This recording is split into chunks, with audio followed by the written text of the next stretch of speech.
ಹೊಸನಗರ ಕ್ಷೇತ್ರ ಪುನರ್ಸ್ಥಾಪನೆಗೆ ಪಕ್ಷಾತೀತ ಜಾತ್ಯತೀತ ಹೋರಾಟಕ್ಕೆ ಸರ್ವಪಕ್ಷ ಸರ್ವಧರ್ಮೀಯರ ಪೂರ್ವಭಾವಿ ಸಭೆ ಹೊಸನಗರ ಕ್ಷೇತ್ರ ಹರಿದು ಹಂಚಿ 2 ಹೋಬಳಿ ತೀರ್ಥಹಳ್ಳಿ ಕ್ಷೇತ್ರಕ್ಕೂ 2 ಹೋಬಳಿಗಳನ್ನು ನಾಗರ ಕ್ಷೇತ್ರಕ್ಕೆ ಸೇರಿಸಿದ ಪರಿಣಾಮವಾಗಿ ಕಳೆದ 2 ದಶಕಗಳಿಂದ ಹೊಸನಗರ ತಾಲೂಕು ಅಭಿವೃದ್ಧಿ ಕಾಣದೆ ನಾಯಿಪಾಡನ್ನು ಅನುಭವಿಸುತ್ತಿದೆ.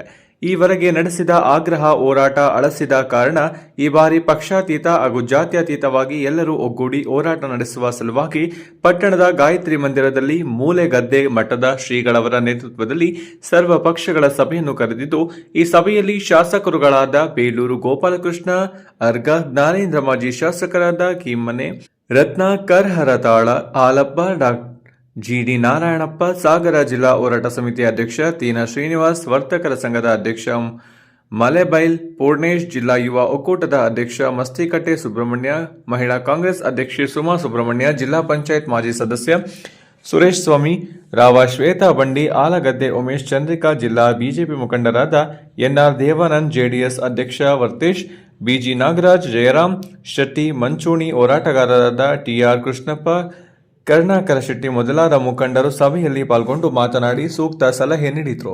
ಜಿಲ್ಲಾ ಪಂಚಾಯತ್ ಮಾಜಿ ಅಧ್ಯಕ್ಷ ಕಲಕೋಡು ರತ್ನಾಕರ್ ಹೋರಾಟದ ರೂಪುರೇಷೆಗಳನ್ನು ವಿವರಿಸಿದರು. ದಿವ್ಯ ಸುಧೀಂದ್ರ ಕಾರ್ಯಕ್ರಮ ನಿರೂಪಿಸಿದರು. ಒಂದು ಇವತ್ತು ಪೂರ್ವಭಾವಿ ಸಭೆ ಏರ್ಪಾಡು ಮಾಡಬೇಕಂತೇಳಿ ಈ ಹಿಂದೆ ಒಂದು ವಾರದಿಂದ ಚರ್ಚೆ ಮಾಡಿದ್ರು. ಆ ಪ್ರಕಾರ ಸ್ವಾಮೀಜಿಗಳ ಆಶೀರ್ವಾದದಿಂದ ಅವರ ನಿಮ್ಮ ಸಾನ್ನಿಧ್ಯ ವಹಿಸಿಕೊಳ್ಬೇಕು, ಈ ಹೋರಾಟದ ರೂವಾರಿಗಳೇ ನೀವು ಆಗಬೇಕು, ಮತ್ತು ಇದು ಯಾವುದೇ ಪಕ್ಷದ ಹೊಡಿ ಬರಬಾರ್ದು, ಪಕ್ಷದ ವಾಸನೆ ಬರಬಾರ್ದು, ಆ ದೃಷ್ಟಿಯಿಂದ ತಾವು ದಯವಿಟ್ಟು ಬರಬೇಕು ನಮ್ಮ ಅಂತ ಹೇಳಿದಾಗ ಅವರು ಬಹಳ ದಿವಸದಲ್ಲಿ ಯೋಚನೆ ಮಾಡಿ ಒಪ್ಪಿರಲಿಲ್ಲ. ಆದರೂ ಕೊನೆ ಹಂತದಲ್ಲಿ ಒಪ್ಪಿಕೊಂಡು ಈ ಒಂದು ಸಾನ್ನಿಧ್ಯವನ್ನು ವಹಿಸಿಕೊಂಡು ಈ ಹೋರಾಟಕ್ಕೆ ಅವರು ಬಂದಿದ್ದಾರೆ. ಹೃತ್ಪೂರ್ವಕವಾಗಿ ಅವರಿಗೆ ಅಭಿನಂದಿಸ್ತಾ ಮತ್ತು ಅವರ ಪಾದಗಳಿಗೆ ನಮಸ್ಕರಿಸ್ತಾ ಮತ್ತೊಮ್ಮೆ ಅವ್ರನ್ನ ಸ್ವಾಗತ ಮಾಡ್ತಾರೆ. ಈಗಾಗಲೇ ಈ ಹೋರಾಟಕ್ಕಾಗಿ ಒಂದು ಕೂಗನ್ನ ಪ್ರಾರಂಭ ಮಾಡಿದ್ರು ನಮ್ಮ ಮಾಜಿ ಶಾಸಕರಾಗಿದ್ದ ಸ್ವಾಮಿರಾಯರು. 3 ಬಾರಿ ಶಾಸಕರಾಗಿ ಈ ಕ್ಷೇತ್ರವನ್ನು ಸುಮಾರು 10 ಬಾರಿ ಪ್ರತಿನಿಧಿಸಿದಂಥ ಸಂದರ್ಭವನ್ನು ನೋಡಿದ್ದೇವೆ. ಅವರೊಬ್ಬ ಹಿರಿಯ 95 ವರ್ಷದ ಹಿರಿಯರು ಈ ಸಭೆಗೆ ಆಗಮಿಸಿದ್ದಾರೆ. ಅವರನ್ನು ಸಹ ಈ ಸಂದರ್ಭದಲ್ಲಿ ಮತ್ತೊಮ್ಮೆ ನಾನು ಸ್ವಾಗತ ಮಾಡ್ತೇನೆ. ಅದೇ ರೀತಿ ನಮ್ಮ ಕ್ಷೇತ್ರದವರೇ ಆದ ನಮ್ಮ ತಾಲೂಕಿನವರಾದ ಡಾಕ್ಟರ್ ನಾರಾಯಣಪ್ಪನವರು ಉಪಯೋಗ ಇಲ್ಲ. ನಾನು ಇದನ್ನು ಹೇಳಿದ್ದೆ, ಅದನ್ನೇ ಅವತ್ತನೇ ಹೇಳ್ಬೇಕು. ಸ್ವಾಮಿ ವಿವೇಕಾನಂದರು ಒಂದು ಮಾತು ಹೇಳ್ಯಾರ, ಏನ್ ಹೇಳ್ಯಾರ್ರಿ? ಸ್ವಲ್ಪ ಜೋರ ಹೇಳಿ, ಕೇಳಿಸ್ತೀನಿ. ಗೆಲ್ಲುವವರೆಗೆ ಹೋರಾಡಿ, ಹೇಳಿ ಎದ್ದೇಳಿ ಗುರಿ ಮುಟ್ಟುವ ತನಕ ಹೋರಾಡಿ ಅಂತ ಹೇಳ್ಯಾರ ಅವರು.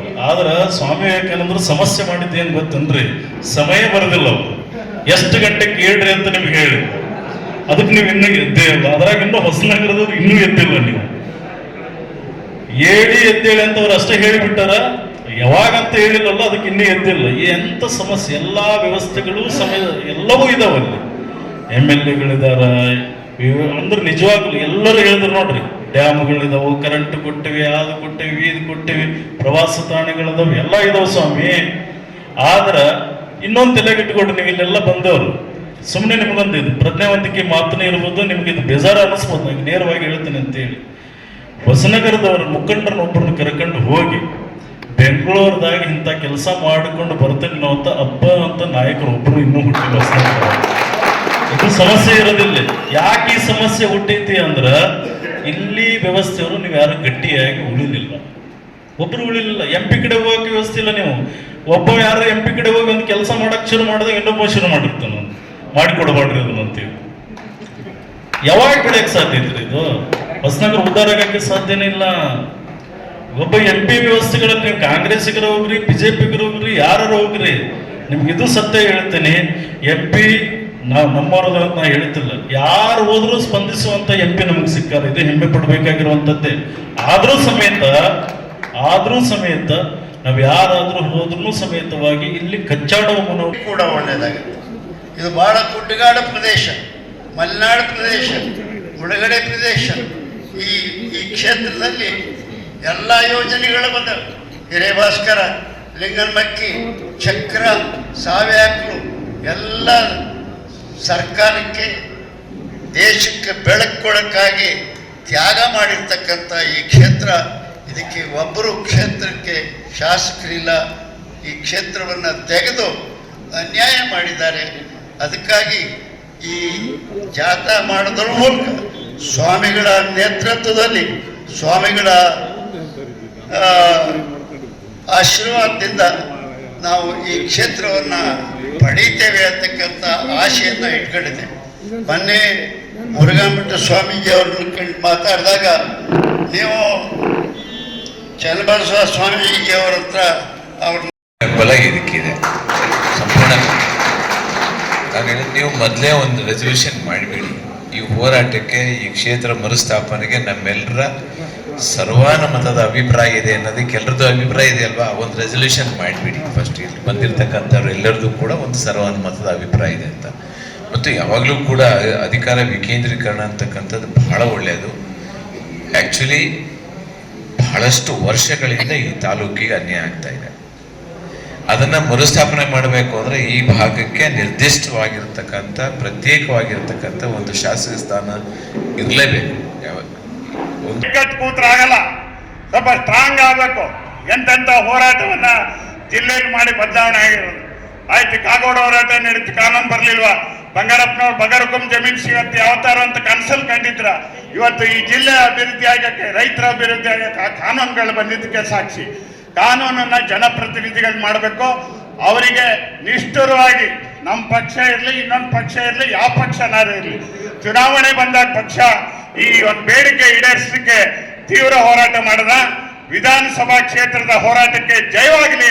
ಅದ್ರ ಜೊತೆ ನಾವು ಖಂಡಿತ ಇರ್ತೀವಿ. ನೀವೇನಾದ್ರು ಜೈಲ್ ಬರೋ ಹೋರಾಟ ಮಾಡಿದ್ರೆ ಫಸ್ಟ್ ಅರೆಸ್ಟ್ ಮಾಡಕ್ಕೆ ಆಗಕ್ಕೂ ನಾನು ರೆಡಿ ಇದ್ದೀನಿ. ಬರಬೇಕು. ಅದು ಯಾರು ಆಗಿರ್ಬೋದು ಅಥವಾ ಯಾವ ಪಕ್ಷದವರು ಆಗಿರ್ಬೋದು.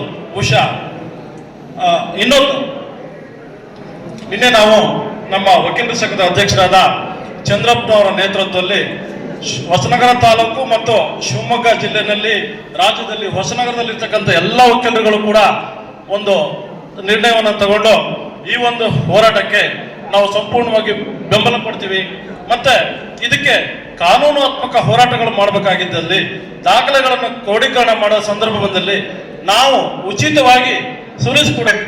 ಅವರನ್ನೊಂದು ಪ್ರಜ್ಞೆ ಮೂಡಬೇಕು. ಹೋರಾಟ ಈ ಥರ ಒಂದು ಕಮಿಟಿ ಮಾಡಿಕೊಂಡು ಅವರು 1 ಕಿಲೋಮೀಟ್ರ್, 2 ಕಿಲೋಮೀಟ್ರ್, 5 ಕಿಲೋಮೀಟ್ರ್, ಯಾರೋ ಕಾಲೇಜ್ ಮಕ್ಕಳು ಒಂದು 10 ಕಿಲೋಮೀಟ್ರು. ಮತ್ತು ನೀವು ತಪ್ಪು ತಿಳ್ಕೊಬೇಡಿ, ನಾವು ಹೋರಾಟ ಮಾಡ್ತೀವಿ.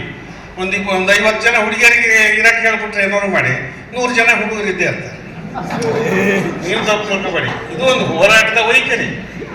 ಕಾಲೇಜಲ್ಲಿ ಸ್ಟ್ರೈಕ್ ಹಂಗೆ ಮಾಡೋಕ್ಕಾಗ್ತಿಲ್ಲ, ನಾವೆಲ್ಲ ಮಾಡ್ತಿದ್ವಿ.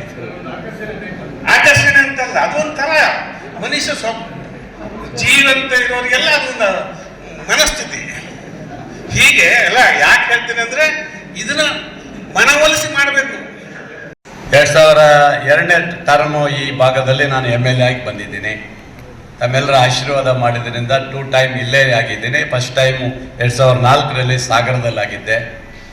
ಇಲ್ಲಿ ನನಗೆ 2ನೇ ಸರಿ ಅವಕಾಶ ಕೊಟ್ಟಿದ್ದೀರಿ.